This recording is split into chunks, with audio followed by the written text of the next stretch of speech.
दोस्तों रक्त का अध्ययन कहलाता है हीमेटोलॉजी, और रक्त का लाल रंग किसके कारण होता है? हीमोग्लोबिन की उपस्थिति कारण। हीमोग्लोबिन में कौन सा तत्व पाया जाता है? हीमोग्लोबिन में आयरन पाया जाता है। और हीमोग्लोबिन की यानी रक्त की कमी से कौन सा रोग हो जाता है? रक्त की कमी से रोग हो जाता है एनीमिया रोग हो जाता है। कौन सा रोग हो जाता है? एनीमिया।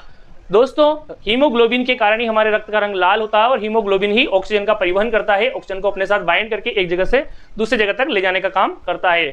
दोस्तों रक्त का अध्ययन हीमेटोलॉजी कहलाता है या सेरोलॉजी कहलाता है। रक्त जो है एक तरल संयोजी ऊतक है, हल्का क्षारीय होता है, और डब्ल्यूबीसी, आरबीसी और प्लेटलेट्स और प्लाज्मा से मिलकर बना होता है। प्लाज्मा में प्रोथ्रोम्बिन, थ्रोम्बिन यानी कि कुछ प्रोटीन्स वगैरह पाए जाते हैं, कुछ हार्मोन्स पाए जाते हैं। अगर प्रोटीन को प्लाज्मा से हटा दिया जाए तो दोस्तों वो कहलाता है सीरम। क्या कहलाता है? सीरम।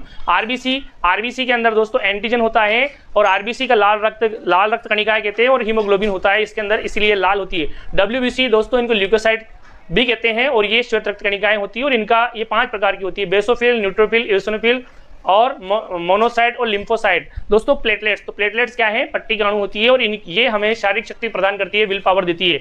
दोस्तों प्लेटलेट्स रक्त का थक्का बनाने में भी मदद करती है। डब्ल्यूबीसी जो है सैनिक की भांति कार्य करती है, यानी कि बाहर से आने वाले रोगाणुओं से हमारी सुरक्षा करती है। दोस्तों रक्त हमारे शरीर के अंदर खून जो है हमारी नसों में बहता है, यानी धमनी और शिराओं में बहता है। दोस्तों स्प्लीन जो है यानी कि प्लीहा जो है, जिसे तिल्ली भी कहते हैं, जहां ब्लड स्टोर होता है, इसे रक्त का ब्लड बैंक भी कहते हैं। तो ब्लड बैंक क्या है? स्प्लीन यानी कि प्लीहा। आरबीसी का कब्रिस्तान भी क्या है? स्प्लीन और प्लीहा।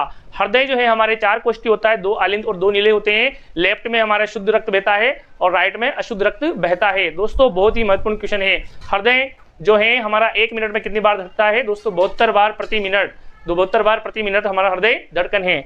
एवरेज धड़कन ये है। दोस्तों हमारा जो ब्लड जो है इसका निर्माण कहाँ होता है? तो इसका निर्माण अस्थि मज्जा यानी कि बोन मैरो में होता है। बोन मैरो में ब्लड का निर्माण होता है। और ब्लड के 4 समूह हैं दोस्तों।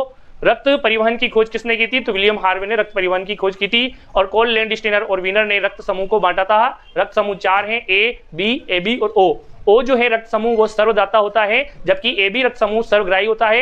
ए रक्त समूह में एंटीजन ए पाया जाता है, जबकि एंटीबॉडी बी पाई जाती है। दोस्तों एंटीजन जो होता है आरबीसी में पाया जाता है, जबकि एंटीबॉडी प्लाज्मा में पाई जाती है। बी रक्त समूह में एंटीजन बी पाया जाता है, जबकि एंटीबॉडी ए पाई जाती है। और ए बी रक्त समूह में ए बी प्रकार का एंटीजन पाया जाता है, जबकि एंटीबॉडी नहीं पाई जाती। और ओ के अंदर एंटीजन नहीं पाया जाता, जबकि एंटीबॉडी ए और बी दोनों पाई जाती है। दोस्तों ए बी जो है वो सर्वग्राही है, यानी कि सभी से ब्लड ले सकता है, जबकि ओ जो है वो सर्वदाता है, यानी कि सभी को ब्लड दे सकता है। दोस्तों एक और कारक है आरएच कारक। तो आरएच कारक क्या है?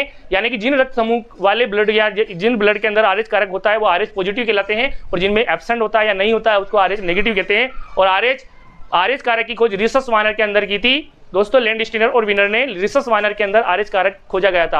आरएच पॉजिटिव पुरुष का विवाह आरएच नेगेटिव महिला से हो जाता है, तो उनकी संतान में एरिथ्रोब्लास्टोफिटिलिस नामक रोग हो जाता है, यानी कि जो भ्रूणावस्था में ही गर्भ में बच्चा का जो एग्लूटिनेज हो जाता है ब्लड का, जिससे उसकी मृत्यु हो जाती है। दोस्तों हमारे जो ब्लड का निर्माण है वो होता है अस्थि मज्जा में, यानी कि बोन मैरो में, जबकि भ्रूणावस्था में जो भ्रूण होता है उसके अंदर रक्त का निर्माण लीवर में होता है। तो दोस्तों बहुत ही महत्वपूर्ण प्रश्न हमने ब्लड से रिलेटेड समझे। आई होप आपको वीडियो पसंद आया होगा। थैंक यू दोस्तों।